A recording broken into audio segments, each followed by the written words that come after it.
बच्चों, हमारी कविता चल रही है गुरु और चेला।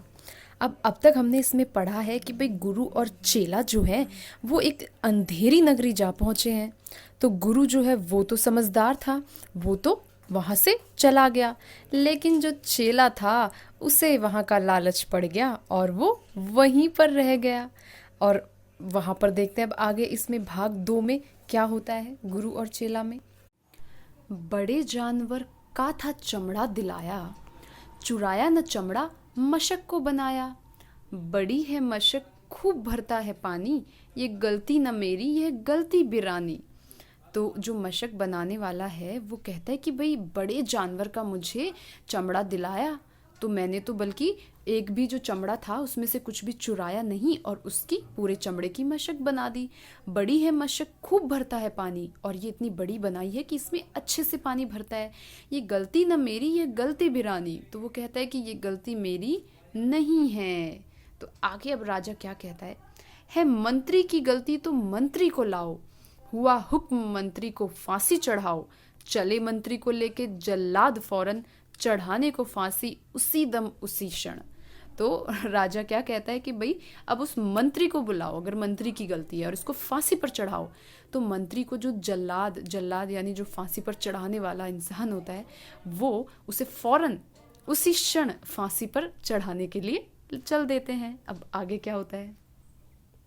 मगर मंत्री था इतना दुबला दिखाता, मतलब मंत्री जो था बिल्कुल दुबला पतला सा था, न गर्दन में फांसी का फंदा था आता। अब फांसी का तो एक फंदा बना हुआ था, वो उसकी गर्दन में नहीं आता क्योंकि बिल्कुल पतला सा था। कहा राजा ने जिसकी मोटी हो गर्दन, पकड़कर उसे फांसी दो तुम इसी क्षण। तो राजा ने क्या बोल दिया, अब क्या हुक्म निकाला कि जिसकी भी गलती हो कुछ नहीं, पर जिसकी भी गर्दन मोटी हो उसको पकड़ कर लाओ, यानी मोटी गर्दन वाले व्यक्ति को अब इसी क्षण फांसी पर चढ़ाओ। चले संतरी, संतरी यानी सिपाही, राजा के सिपाही, चले संतरी ढूंढने मोटी गर्दन, मिला चेला खाता था हलवा दनादन। अब चेला क्योंकि इतने दिनों से अंधेर नगरी में रहता था, मलाई उड़ाता था, हलवा खा रहा था, तो वो तो मोटा हो गया, उसकी गर्दन भी मोटी। कहा संतरी ने चले आप फौरन, महाराज ने भेजा न्योता इसी क्षण। तो संतरी यानी सिपाही ने कहा चेले से, ये रहा चेला, ये अपना आराम से खा रहा था। अब संतरी आया और संतरी ने कहा कि महाराज ने आपको न्योता भेजा है और आपको इसी क्षण अभी की अभी चलना है। अब चेले ने क्या सोचा, बहुत मन में खुश हो चेला आज चला, आज चेला मन में बहुत प्रसन्न यानी खुश होकर चेला वहां से चल दिया। कहा आज न्योता छकूंगा अकेला, कि आज तो अकेले ही अच्छे से सब खाऊंगा। तो वो जो यहाँ पे ये चेला दिख रहा है, ये चेला जो है सोच रहा है कि भाई राजा के घर जाना है, तो यानी कि वहाँ पर अच्छे से ही सारे पकवान मैं खाऊंगा। मगर आके पहुँचा तो देखा झमेला, लेकिन जब उसे पकड़कर वहाँ पर लाए तो उसने देखा कि यहाँ पे तो क्या हो रहा है, यहाँ तो फांसी दी जा रही है। वहाँ तो जुड़ा था अजब एक मेला, एक अलग ही मेला वहाँ पे लगा हुआ था, क्योंकि मंत्री भिश्ती और कारीगर सब लोग वहाँ पर थे, और अलग ही एक परेशानी, एक झमेला वहाँ पर चल रहा था। आपको क्या लगता है, क्या चेले की जान बच पाएगी?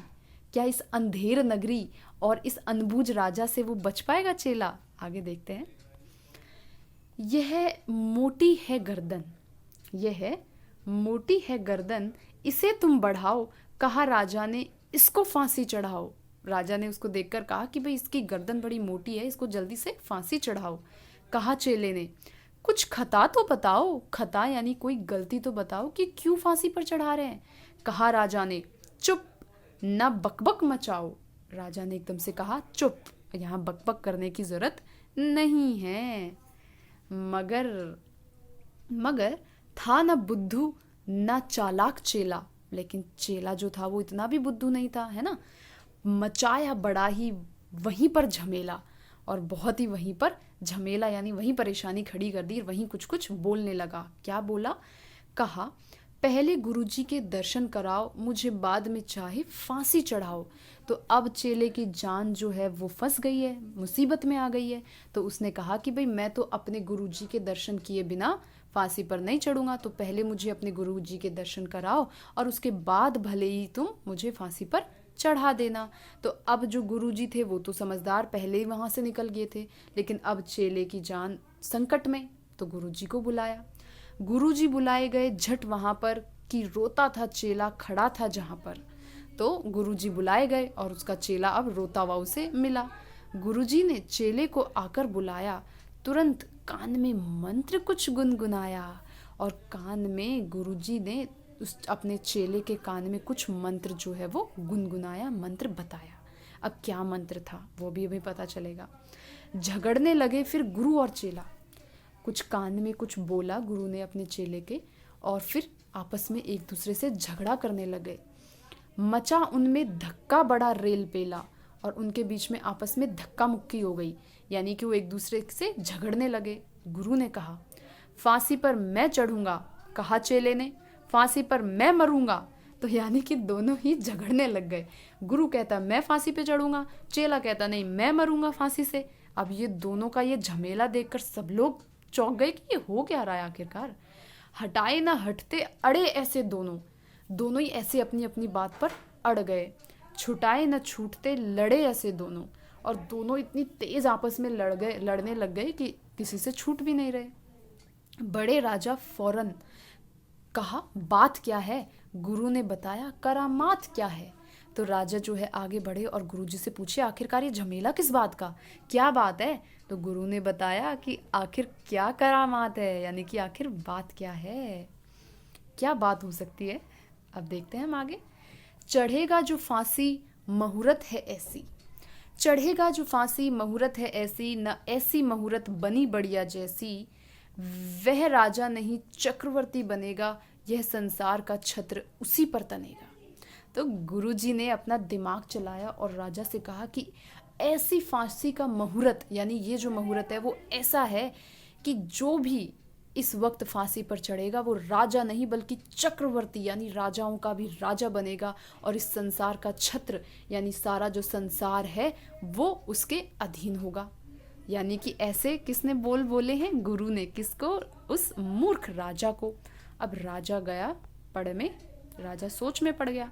कहा राजा ने बात सच अगर यही, राजा ने कहा अगर यही बात सच है ना तो गुरु का कथन झूठ होता नहीं है।